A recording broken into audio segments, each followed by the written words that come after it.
Hello students, आपका स्वागत है वीपीएस की ऑनलाइन क्लासों में। ऐसे बच्चे जो 10th को क्लियर करके 11वीं क्लास में होंगे, जो बच्चे साइंस लेंगे, उनमें देखिए चाहे वो मैथ लें चाहे बायोलॉजी लें, उनको केमिस्ट्री तो पढ़ना ही है। और जो हम आज डिस्कस करने वाले हैं वो है बेसिक कॉन्सेप्ट ऑफ केमिस्ट्री। जो केमिस्ट्री का फर्स्ट लेसन आता है 11वीं क्लास के अंदर, रसायन विज्ञान की मूलभूत अवधारणाएं, हम आज उस पर चर्चा करेंगे। तो जो हमारा कॉन्सेप्ट है कि केमिस्ट्री क्या है, पहली बात तो साइंस क्या है, कि जो साइंस जो होती है वो नई नई चीज़ों की खोज के बारे में, उनके उपयोग के बारे में, कि हम किस तरह से नए आविष्कार करते हैं, हमारी आवश्यकताओं की पूर्ति किस तरह से करते हैं, हमारे ज्ञान में किस तरह से वृद्धि करते हैं, वो सब साइंस होता है। और जो केमिस्ट्री है उसमें, केमिस्ट्री में हम पढ़ते हैं कि कौन से रसायन हमारे लिए अच्छे हैं, कौन से बुरे हैं, किस प्रकार से रसायनों की अभिक्रियाएं होती हैं, ये सब बातें अपन जितना भी पदार्थ जो लिक्विड फॉर्म में है, सॉलिड फॉर्म में है, अपन देखते हैं प्रकृति में, वो सब हम केमिस्ट्री के अंदर पढ़ते हैं।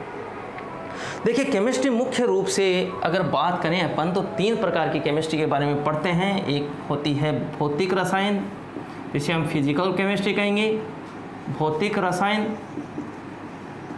एक होती है अकार्बनिक रसायन यानी इनऑर्गेनिक केमिस्ट्री, और एक होती है कार्बनिक रसायन। देखिए, जो भौतिक रसायन है उसमें हम क्या पढ़ेंगे, जैसे मैंने लिखा NaCl। सभी बच्चों ने छोटी क्लासों में NaCl के बारे में पढ़ा है, नमक का सूत्र होता है NaCl। जैसे मैंने लिखा H2O, जल का सूत्र होता है।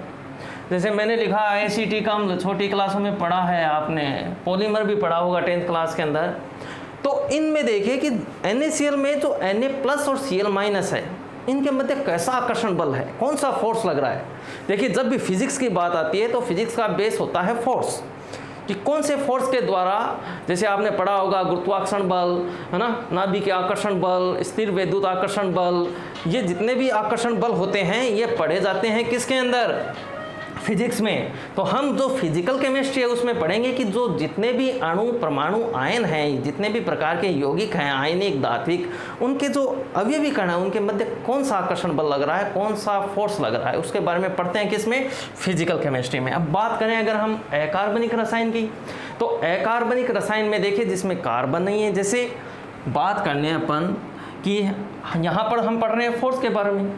अब अकार्बनिक रसायन में हम पढ़ते हैं एटम क्या है, मॉलिक्यूल क्या है, एटम की संरचना कैसी होती है, मॉलिक्यूल कैसे बनते हैं, कौन से नियम लगते हैं मॉलिक्यूल्स बनने में, इन सब का अध्ययन, यौगिक क्या होता है, तत्व क्या होते हैं, ये सब पढ़ते हैं अपन किसमें, अकार्बनिक रसायन में।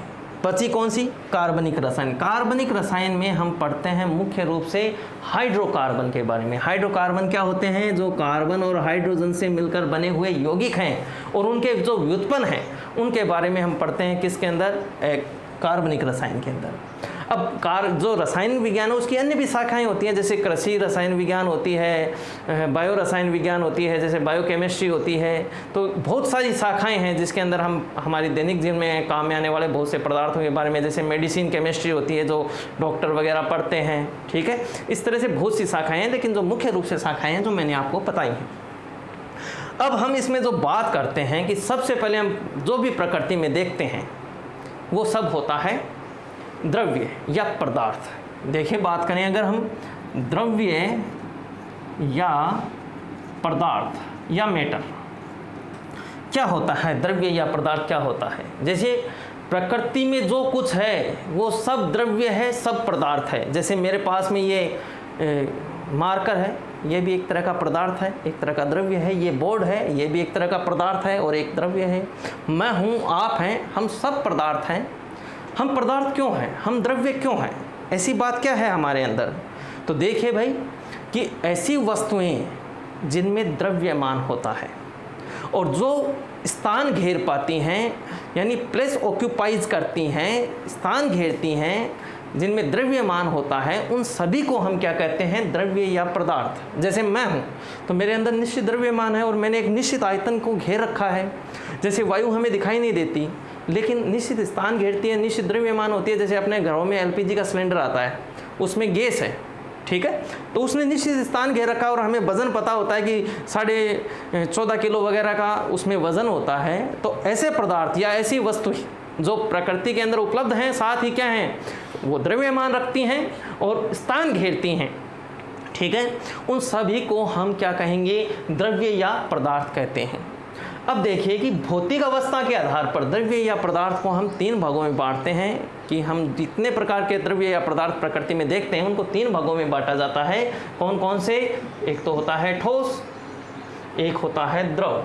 देखिए अंतर याद रखें, ये द्रव लिक्विड वाला है, ये द्रव्य मेटल या पदार्थ है, और तीसरा है अपना गैस, ठीक है।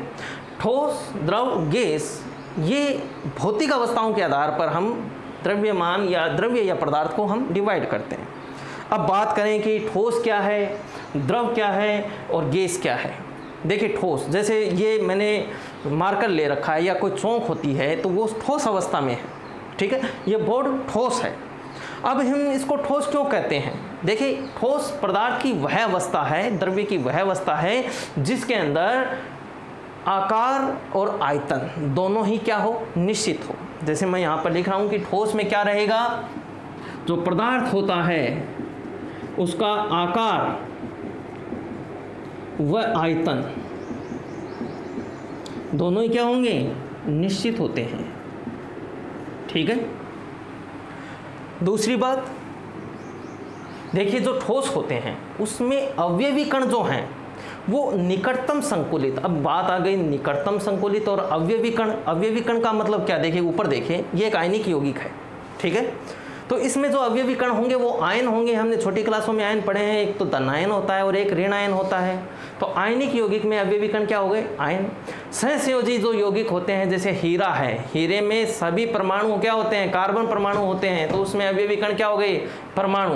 जैसे आपने लोहे की धातु को देखा है तो लोहे की धातु में जो अवयवी कण क्या हो गए, धातु धनायन और इलेक्ट्रॉन। तो जिन छोटे छोटे कणों से मिलकर पूरा पदार्थ बनता है हम उसके अवयवी कण कहलाते हैं।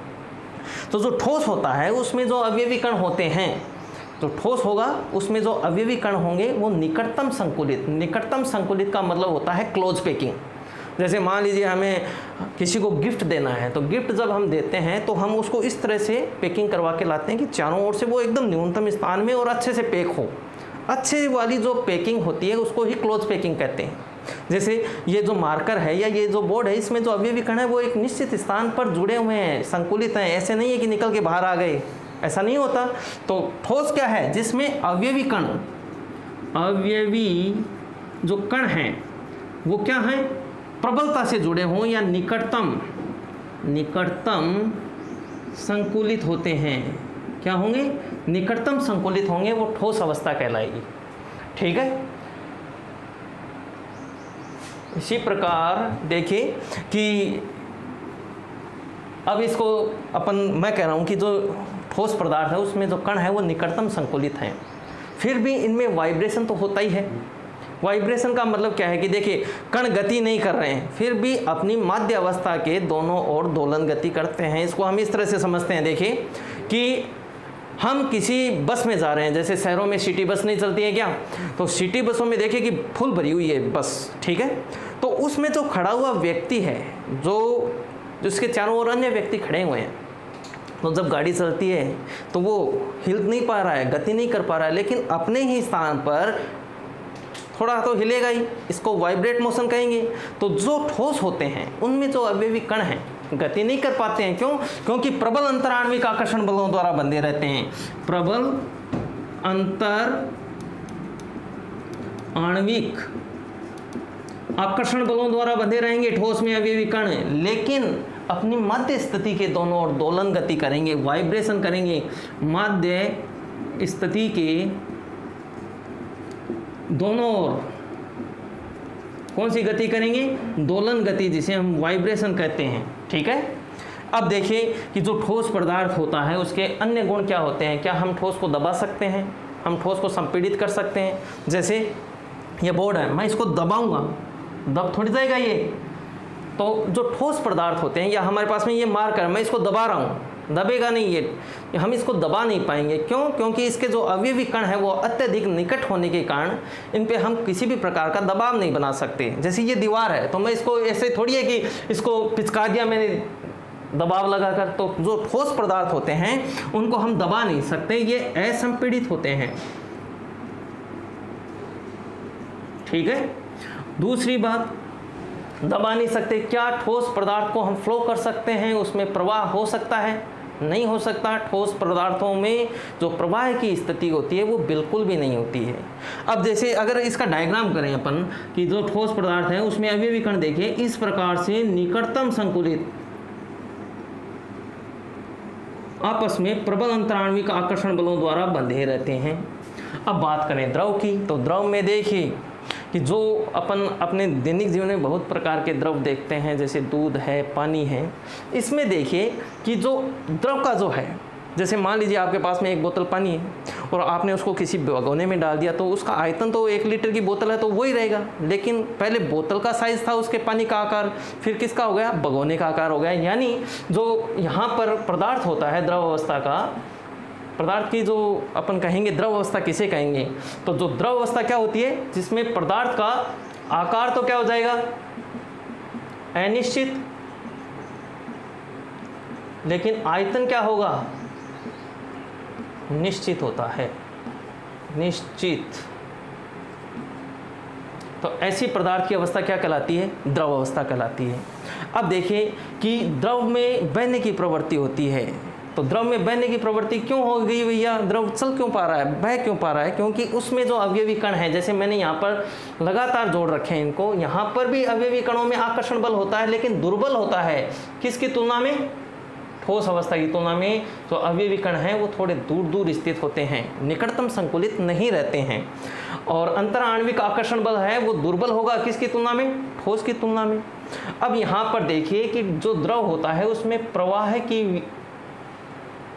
होने की प्रवृत्ति होती है, प्रवाह होता है। जैसे अपन पानी के समुद्र नदियाँ देखते हैं, प्रवाहित होता है कि नहीं होता है द्रव। दूसरी बात, क्या हम द्रव को संपीड़ित कर सकते हैं? हम द्रव को दबा सकते हैं क्या? जैसे देखिए अपन इसको इस तरह से समझते हैं कि अपने पास में एक सिरिंज है जिसके अंदर अपने पानी डाल रखा है और उसका पिस्टन पानी डाल दिया, उसमें खींच लिया। अब अगर हम उसके ऊपर का जो होल है उसको बंद कर दें और पिस्टन को दबाएं, तो क्या हम पिस्टन को दबा पाएंगे? हम पिस्टन को नहीं दबा पाएंगे। क्यों? क्योंकि जो द्रव होता है वो संपीड़ित नहीं होता। अगर हम दबा पाते तो द्रव क्या होता? संपीड़ित होता, लेकिन पिस्टन जो है वो अपनी मूल स्थिति में ही रहेगा। क्यों? क्योंकि द्रव जो होता है हम उसको दबा नहीं सकते, तो द्रव भी क्या होता है? असंपीड़ित होता है। अगली बात करें अपन गैस की, तो जो गैस होती है देखिए इसमें गैस का जो आकार व आयतन है वो अनिश्चित है। कैसे? देखिए जैसे मान लीजिए आप मार्केट से डीओ लाए, डीओ की कैन ले आए आप, छोटी कैन, उसमें मान लीजिए 500 ml डीओ है, ठीक है, वो 500 ml आयतन में ही सीमित है। लेकिन मान लीजिए आपने सारा का सारा उसमें से बाहर निकाल दिया और आपका जो कमरा है उसका आयतन बहुत बड़ा है, तो उसमें जितनी भी गैस थी वो सारे के सारे कमरे के आयतन को घेर लेगी। यानी यहाँ पर न तो आयतन निश्चित है न ही आकार अनिश्चित है। तो जो गैस होती है उसका आकार व आयतन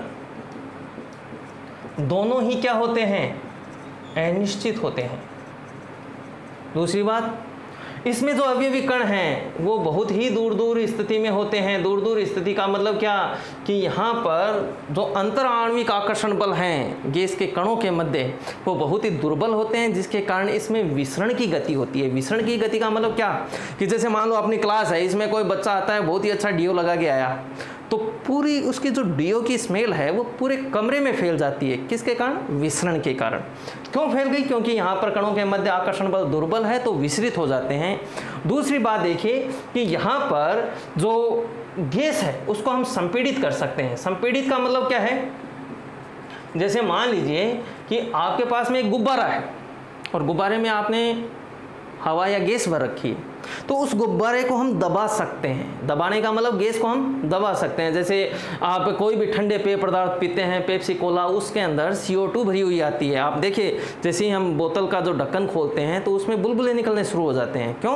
क्योंकि जो गैस को दबा के रखा था, जैसे ही आपने दाब हटाया, दाब हटते ही गैस अपना स्थान छोड़ना शुरू कर देती है, तो हमें बुलबुले नज़र आते हैं। जैसे हमारे घर में LPG गैस का सिलेंडर आता है, तो उसके अंदर एक बहुत ही छोटे से आयतन में बहुत ज़्यादा गैस को संपीड़ित किया जाता है, यानी गैस को हम संपीड़ित कर सकते हैं। जैसे अब इनके एग्जाम्पल की बात करने तो गैस देखिए, जैसे ऑक्सीजन हो गया, नाइट्रोजन हो गया, हीलियम, रेडॉन वगैरह, क्लोरीन, फ्लोरीन। लिक्विड के उदाहरण जैसे अपन देख सकते हैं, H2O लिक्विड है, H2SO4, HCl, ठीक है, बहुत सारे एसिड हैं। इसी प्रकार ठोस के उदाहरण देखिए, जैसे मान लीजिए अपन ठोस बात करें, आयरन ठोस है, कोबाल्ट, निकल, ठीक है, कैल्शियम कार्बोनेट, NaCl, हीरा, ग्रेफाइट, ये सब किसके उदाहरण हैं? ठोस के उदाहरण हैं।